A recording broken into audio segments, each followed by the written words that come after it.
What's up, guys? This is Lord's Lair, your source of out of this world gaming interviews.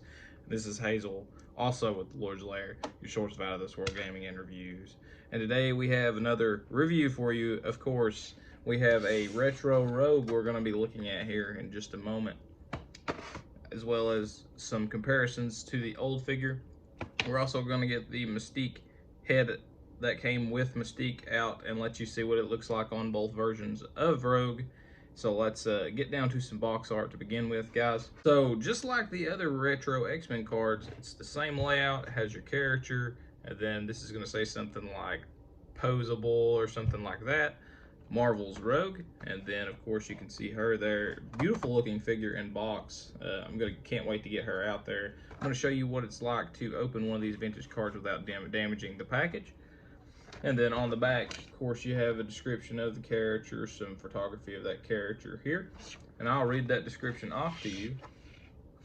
Rogue can absorb superpowers, personality traits, strength, and even memories from others with a single touch, making her capabilities in any matchup nearly limitless. These talents have naturally led her to be a leader among the X-Men. Let you look at that back again. Beautiful artwork too from here, and the figure itself, the photography of it looks fantastic. The figure looks a lot better than I was hoping. So let's get right down to open this up, showing you guys how to open these cards without damaging the card itself. You get yourself a sharp blade. I have the Master Sword here. It's not very sharp, but it'll do. And then if you look at the bottom of the vintage packaging, there should be a gap right here where that bubble comes all the way down. See if you can see that a little better at a different angle. See how the bubble goes down a little bit farther in that one area? Well, you can get your blade up there fairly easy because it is not actually attached to the card. And then you just slice both sides. You will have to go up the side of the card just a bit. I try not to go very much more than an inch on each side. That way you do not damage the packaging any more than you have to. So let's give it a shot here, guys.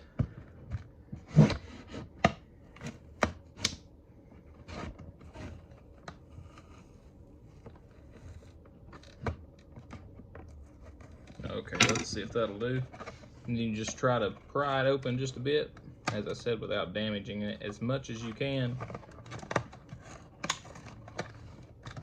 Then you just pull the plastic. First, you get that out of the way, of course. You grab the plastic that she is actually sitting in, or whatever character you're opening, and you should be able to pull it right through the bottom there. As you can see, I did have to cut just a little more than an inch there. And then on this side, I actually didn't have to cut. Looks like this one might be folded a different way than the other ones. Like this is literally just folded over. And then this side is just laid there, as you can see. So let's get her out of this packaging and see what she looks like. I gotta say, this figure looks extremely good out of package. Way better than I had imagined. Although I do notice some quality control issues, which I'll show you guys right now before we get down to articulation. There is some yellow on her green there. I don't know how well you can see that. It's just a teeny speck, but, and then again over here there's some yellow where the green should be.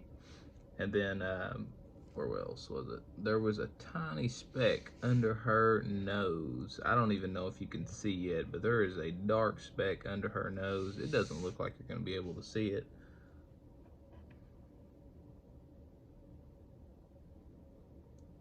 Unfortunately, it doesn't look like it'll focus in on it. But just under her nose, there is a tiny little speck of paint, which I think will probably scrape off. And then on her breast area there actually is some green rub, which might come off as well. It might take a little tougher than just a finger, but it's on there pretty good. But anyway, we're going to show you some accessories before articulation. She does come with the hand that has the glove, and then of course the ungloved hand. That way she can absorb superpowers. And then touching on articulation, she does have an ankle rocker there, a double joint at both knees,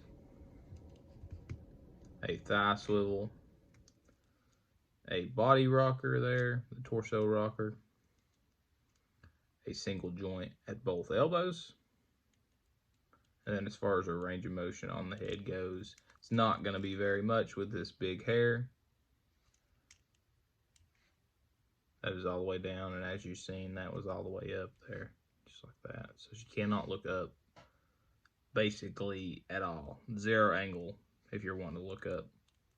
But let's get down to a comparison to the old figure, the old Rogue figure, which was extremely sought after. I mean, when I say extremely, I say this figure was going for $120 at one time, which hurts my pride a little bit because I honestly think I side with this figure a little bit more. Although I kind of like the face on this one a little more, the hair just really does it for this figure, in my opinion. If you want to see a size comparison here, that is both Rogues stood straight up. So this Rogue actually looks like it may sit just a little bit higher. And then here's a look at the back of the figures. As you can see, the yellow on the older Rogue actually is a little bit duller, where this one is brighter. The old green is just a little bit metallic compared to just the flat green on the new one. And then, of course, you can see the head sculpt is completely different, as well as the jacket is a little bit darker as well on the old one. But I'm going to be honest, I like this one's hair, how it's just a little bit of white. It doesn't go back very far, where this one goes back extremely far. I'm more of a fan of just a little bit of white, but I gotta say the hair sculpt, this one takes the cake, and it makes me actually like this figure a little more than this highly sought after piece of plastic. That actually pretty much does it for them, but I do have one little special accessory. I'm going to show you guys what they look like on both figures. Actually, all three heads I'll put on each figure, that way you see what they look like. And that is the Mystique head. On the old body first.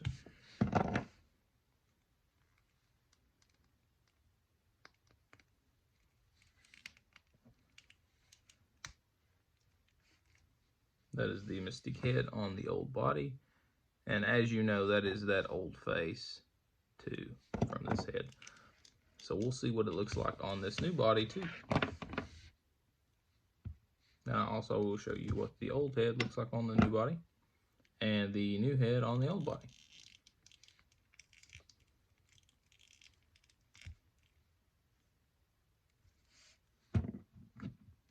There you go. That is the old head, or the Mystique head on the new body. To be honest with you, it almost makes her look like she doesn't have a neck, so I don't know if that works or not. We'll look at the old head on the new body.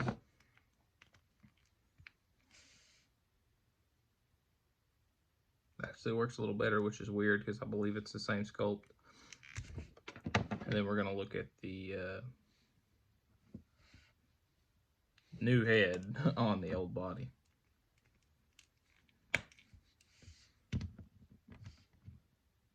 I actually like that. It works. Well, that has it for Rogue here. Sorry that I went a little rogue, guys. A little pun for you there. I haven't put out much videos lately because I am basically all caught up on my Marvel Legends. I know I am gaming too, but unfortunately I don't really have many game clips. I have one in the making, but one of my files became corrupt. So I'm having to remake that. So you'll see a new gaming clip soon. So stick around, guys. And until next time, this is Lord's Larry, source of Out of This World Gaming Interviews.